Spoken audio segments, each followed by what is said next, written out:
It's Monday, November 24th. In the headlines, reggae icon Jimmy Cliff dies at 81. Jamaicans at home and abroad showed their support at the I Love Jamaica telethon and virtual concert. In business news, National Commercial Bank on a credit score watch due to Hurricane Melissa. Regionally, St. Lucia urges easier access to climate finance at COP30. And in sports, Inter-Secondary Schools Sports Association, ISSA, resumes high school competitions. This is the news on PBC Jamaica. I'm Simone Absalom Gale.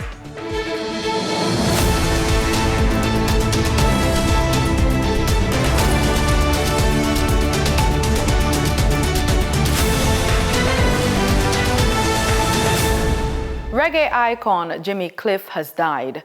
His family says he passed away after suffering a seizure and later developing pneumonia.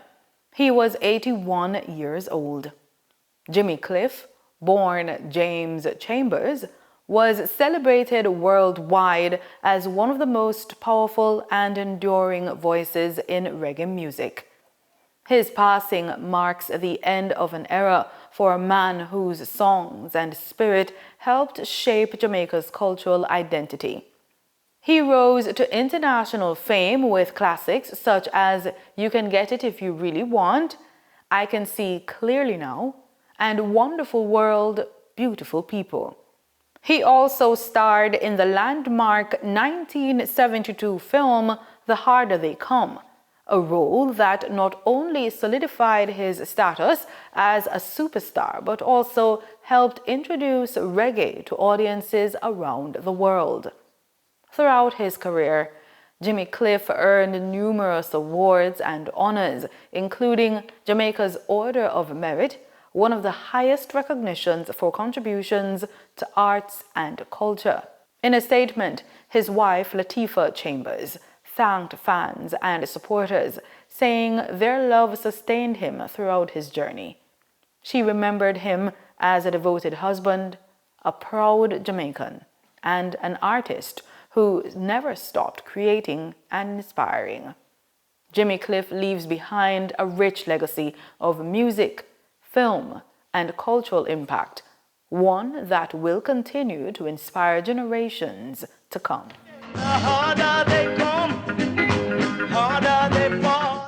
Jamaicans and international supporters donated millions of dollars during the 6-hour-long I Love Jamaica telethon and virtual concert on Sunday. The national fundraising initiative was aimed at supporting Jamaica's recovery efforts following the devastation caused by Category 5 Hurricane Melissa on October 28. Ministers, industry leaders, and celebrities fielded calls accepting donations and pledges, while others facilitated discussions and entertained those watching. This is not just today. Next year, this is going to take time, and we need you each and every day, because mouth have to feed, clothes have to wear, and we have to build shelter, and we have to build it back even stronger. Jamaica, we life so we not worry. I was born a winner.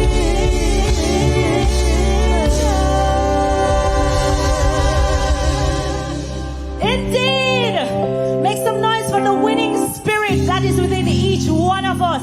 Prime Minister Dr. Andrew Holness, in a recorded address, underscored that the telethon gives every Jamaican an opportunity to play a meaningful role in the national effort, as many of them want to help but cannot travel to the affected parishes. Through your contributions this evening, you bring comfort to families, you help restore stability, and you shine a light of hope into communities where people are waiting for relief. Every donation counts. Every act of kindness lifts a burden from someone who's struggling.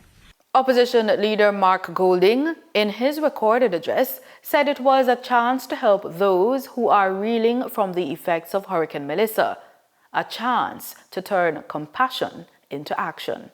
To help families rebuild roofs, restart livelihoods, and regain some stability in their lives. As we say in Jamaica, every mickle make a muckle, because one cocoa, full basket. In the weeks ahead, Dr. Holness says the government will remain fully engaged in restoration and reconstruction. Mayor of Montego Bay, Councillor Richard Vernon, has commended corporate entities in St. James for their ongoing support to communities hard hit by Hurricane Melissa. Speaking at Sunday's I Love Jamaica telethon and virtual concert, Mayor Vernon also appealed for additional assistance to help schools resume normal operations, noting that several of those institutions are still being used as shelters for displaced residents. Several of those shelters are schools, and we are trying to reopen schools, and as we push towards that, they will have to find a place to sleep. So we are facing a sad reality where this is concerned. Many homes destroyed, from severely destroyed to completely destroyed. We are talking about severely damaged to completely destroyed. We are talking about 2,000 homes. And these persons, at the end of the day, they will need somewhere to sleep. So we need to see how best we can put hands and hearts together, reach out to these people. Hundreds of residents were impacted by the storm that left the parish without electricity and water for days. However, Mayor Vernon says 65% of the municipality's water supply has been restored, and more than 40% of the parish now have electricity. The government is set to review and possibly overhaul Jamaica's national emergency shelter system following the devastation caused by Hurricane Melissa. Prime Minister Dr. Andrew Holness says the move aims to improve the standards of buildings designated as shelters, ensure schools are ready for the new term, and transition hundreds of residents currently housed in temporary facilities into safer, more suitable accommodations. Dr. Holness made the announcement during a recent press briefing at Jamaica House on Hurricane Melissa recovery efforts. He emphasized that many of the structures used as shelters were never intended for that purpose. Many, if not all of the shelters now are schools. And we have to get our schools back up for January. So we can't have the shelters, the schools being used as shelters. The Prime Minister notes that 3 weeks after the Category 5 storm, between 1,200 and 1,300 displaced persons remain in shelters, many of which are schools. Our hopeful target is that we could decommission 90% of the occupants of the shelters, from the shelters into alternatives. We are hopeful that we can do this. We're working very hard, but I can't stand here and give a definitive date that it would happen. But the public should know that we have started a process to humanely, with greatest consideration, decommission the shelters and find alternatives for the persons who are using them. Dr. Holness says the government is aiming to move 90% of shelter occupants into alternative housing as part of a humane and carefully planned decommissioning process. The overhaul of the emergency shelter system is expected to ensure that Jamaica is better prepared for future natural disasters with safer, purpose-built facilities for those in need. Time now for the Business Report with Denise Williams.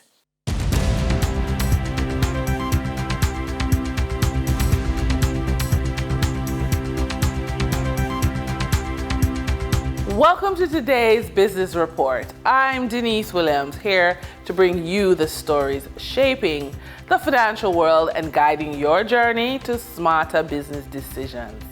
Let's dive into the top headlines. The effect of customers defaulting on bank loans has been noted by international agencies which track banks' ability to collect from clients to service their own debts. Credit rating agency Fitch has placed the NCB Financial Group and the National Commercial Bank Jamaica on a rating watch negative, which means that it could downgrade the credit rating in the next few months due to the negative impact of Hurricane Melissa on the economy. This is because the devastation caused by Melissa will lead to an increase in insurance payouts by its general insurance subsidiary Guardian Holdings and an increase in the bank's non-performing loans, which now stands at just under 5%. The NCB Financial Group's long-term debt is rated B+, while the National Commercial Bank is rated BB-. This is although the group generated consolidated net profits of $36 billion during the year which ended September 13, a month before the hurricane. For the financial quarter prior to Hurricane Melissa, the companies listed on the Jamaica Stock Exchange continue to show a diverse range of outcomes.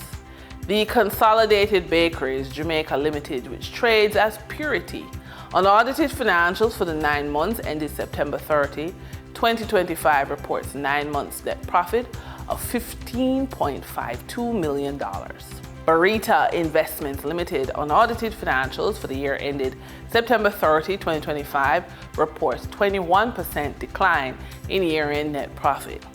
Caribbean Producers Jamaica Limited unaudited financials for the 9 months ending September 30, 2025 reports a 26% decrease in 9-month net profit attributable to shareholders. Deramon Trading Limited unaudited financials for the 9 months ending September 30, 2025 reports a 36% increase in net profit attributable to shareholders. For the trading period, these were the most actively traded stocks. Innovative Energy Group Limited with 70,200,000 units representing 72.86% of market sales volume. Supreme Ventures Limited with 5,617,017 units representing 5.83% of market sales volume. Trans-Jamaican Highway Limited with 4,496,797 units representing 4.67% of market sales volume. We now shift our focus to the Forex market rate set by the Bank of Jamaica. The Bank of Jamaica reported US $74.85 million purchased and US $61.91 million sold by Forex traders. Forex traders earned $1.01 per dollar, selling the US at $159.64 and buying the US at $160.65. The Canadian dollar netted Forex traders $1.14 per transaction, with selling at $114.95 and buying at $113.81. The British pound yielded Forex traders $1.33 in profits, with selling at $209.42 and buying at $210.75. For our credit report tip of the day, after a major life crisis, asking for breathing room from your bank can feel intimidating, but your credit report gives you leverage. By showing your payment history, current liabilities, and responsible financial actions, you create a transparent, trust-based conversation that positions you for relief. Reviewing your credit report line by line reveals opportunities to pause payments, restructure debt, and demonstrate your commitment to bouncing back.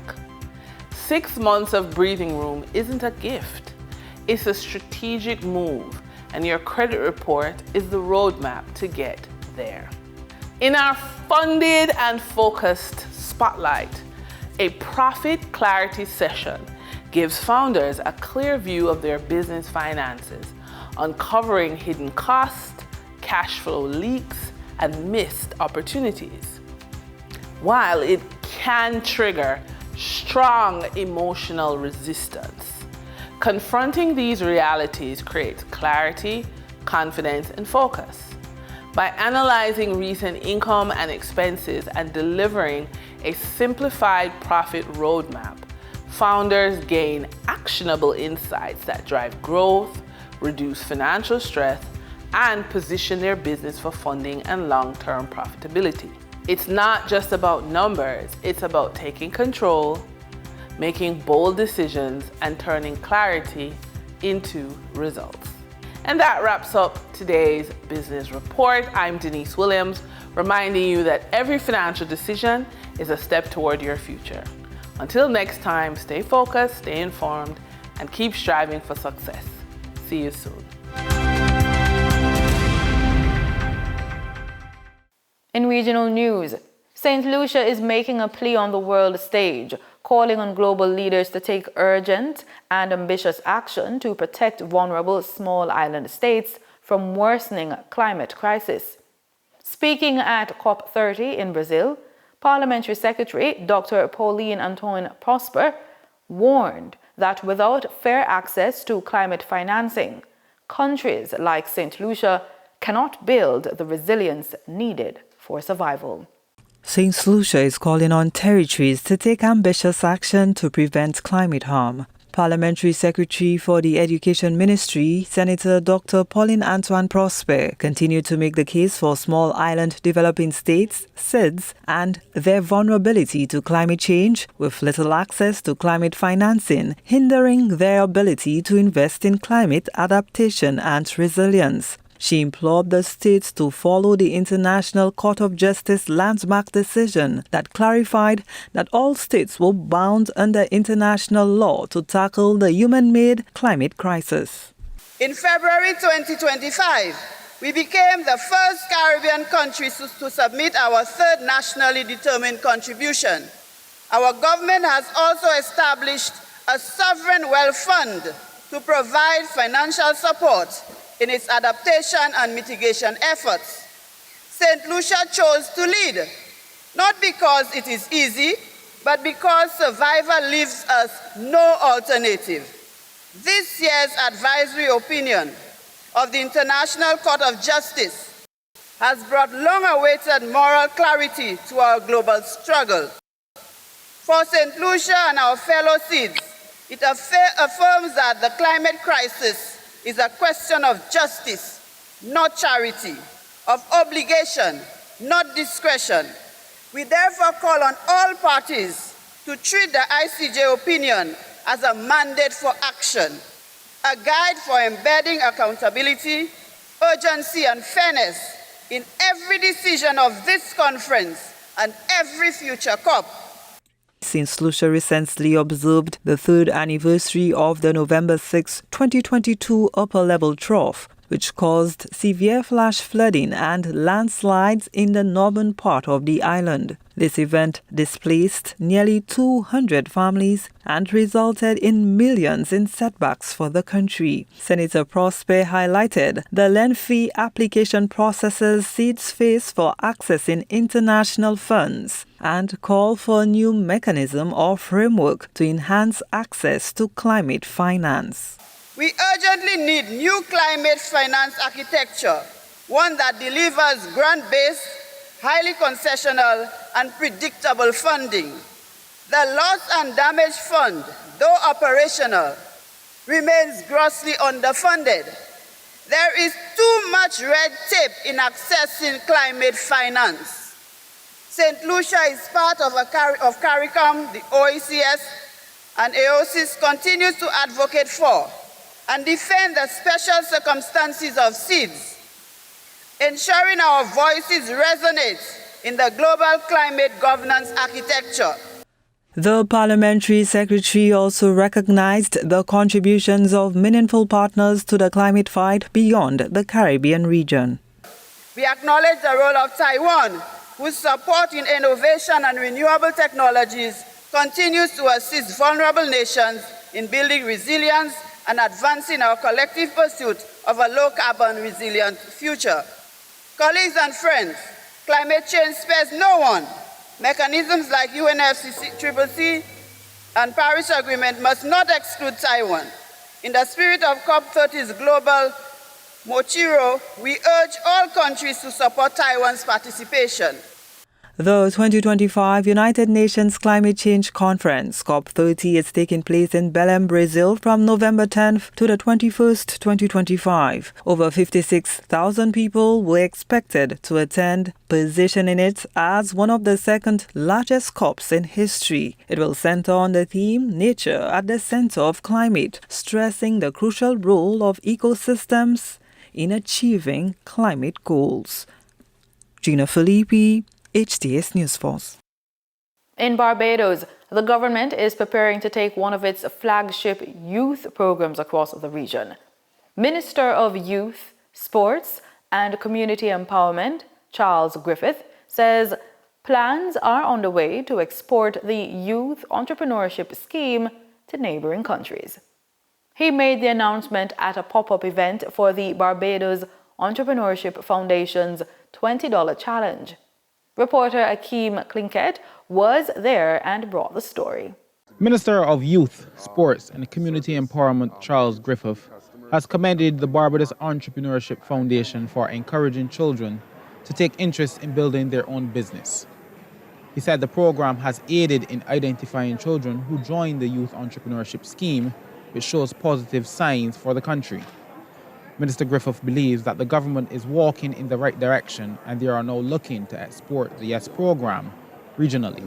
The Youth Entrepreneurship Scheme now, we have just partnered with UWI Global to certify our training program. So it is not just a case of being able to train them, but we're now saying that there's a certificate attached to this that can tell people I'm qualified to do whatever it is that I'm offering you. So we believe that we're moving in the right direction as a government in terms of how we're treating to this. I've also asked the Youth Entrepreneurship Scheme to look in the region to offer our program to other youth departments within the region, and we're actively looking to do that. Minister Griffith also said that service will always remain the pinnacle of business, and that he has realized that sometimes some of the youth had good products, but they are not always able to penetrate the market. He has asked the youth to also focus on marketing to get their products out there. Whenever I speak to our new cohort, one of the things that I emphasize all the time is service, service, service. I think it is the bedrock of entrepreneurship, it's the bedrock of any business that want to be successful. Service, how you treat to the customers. The other thing is marketing. I find that there's some of the youngsters who have fantastic products, but in terms of getting it out there to individuals, the marketing is one of those areas that I think they need to boost, but primarily service. Minister of Energy and Business Development, Senator Lisa Cummins, says she's happy that children are now seeing different avenues and trying to capitalize on ways on how to be successful. One of the days where you went to school, you got an education, and you got a job and you worked in that job for the rest of your life. This is a generation, and certainly in my own ministry, what we're seeing is that a lot of entrepreneurs, they start in the school environment. They may have a job full time, but they also have businesses online, and they don't have just one business. They may have 2 or 3 businesses that they're running. Back in the day, you used to call that just a hustle. Now, these young people are formalizing it, and with the support of institutions like the Entrepreneurship Foundation, like National Financial Literacy Program, which is embedded in all of the schools. We now have the National Financial Literacy Program, which is also encouraging entrepreneurship in 90 schools, primary, secondary, special needs, youth advanced core. They've spread it out so that our kids understand that this is a viable pathway for them, whatever else they are doing. And it's a positive thing. The program is in its 14th cycle, and officials say it is the biggest since COVID, incorporating 16 schools with 160 businesses being registered. Akeem Klinkett, CBC News. In Belize, the government has introduced 2 major bills aimed at giving domestic violence survivors faster access to protection. The Justices of the Peace and Domestic Violence Amendment bills will empower specially trained senior JPs to issue 72-hour emergency protection orders whenever the courts are closed. Minister Thea Garcia Ramirez says the reforms are designed to create a, quote, life-saving bridge between danger and safety, end quote. forming a key part of Belize's national plan to tackle gender-based violence. Across our communities, we continue to see situations where victims urgently need protective orders but are unable to access a magistrate. And this is especially true during nights, weekends, holidays, emergencies, or when courts are closed or very distant. Madam Speaker, these are the moments when lives are most at risk. The bills before this Honorable House respond directly to these gaps. Furthermore, Madam Speaker, the proposed amendments reflect ongoing collaboration among the Ministry of Human Development, Family Support and Gender Affairs, the Ministry of Home Affairs, the Attorney General's Ministry, the Family Court, and the Justices of the Peace Association. It is through this multi-sectoral effort that these two bills are present today. The Justices of the Peace Amendment Bill 2025 amends the Justices of the Peace Act, Chapter 119.01, to empower designated select senior justices of the peace to issue ex parte interim protection orders under the Domestic Violence Act in urgent and exceptional circumstances. The Domestic Violence Amendment Bill allows for above-stated interim protection orders to be issued by justices of the peace. These orders will be valid for no more than 72 hours, just long enough to protect a victim until a magistrate can hear the matter. This is not a replacement for the court. It is a life-saving bridge when the judicial system is temporarily inaccessible. In sports, high school sports are set to resume today, nearly a month after the passage of Hurricane Melissa, with the restart of the Inter-Secondary Schools Sports Association's urban area netball and boys basketball competitions.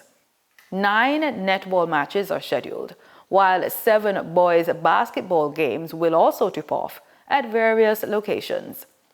Rural area competitions will follow on Tuesday when the second round of the rural netball tournament resumes. Boys basketball in rural zones is slated to begin on Wednesday. Later in the week, both major schoolboy football competitions are also set to return.